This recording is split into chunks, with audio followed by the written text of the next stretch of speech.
কখনো কারো দীর্ঘশ্বাসের কারণ হবেন না। মানুষের দীর্ঘশ্বাস খুব খারাপ জিনিস। আপনি কাউকে ঠকিয়েছেন? কাঁদিয়ে শাসিয়ে হৃৎপিণ্ডে আগুন লাগিয়ে চলে গেছেন? কষ্ট দিয়েছেন? অতিরিক্ত অবহেলা করেছেন?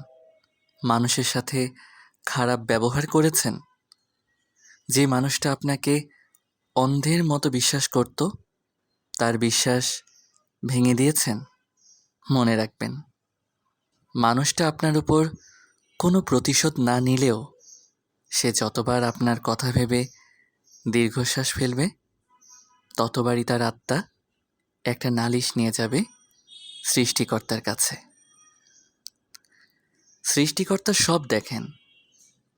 আপনি যত ভালো মানুষের মুখোশ পরেই থাকেন না কেন, অথবা কাউকে ঠকিয়ে যতই সুখের সাগরে ভাসেন না কেন, কারো অন্তরে আঘাত দিলে সেটার শাস্তি আপনাকে দুনিয়াতেই ভোগ করতে হবে। যে মানুষটাকে আপনি ঠকিয়েছেন, সে যদি একসময় এসে আপনাকে মাফ করে দেয় কিংবা কোনো অভিশাপও না দেয়, তবুও শাস্তি আপনাকে ভোগ করতেই হবে।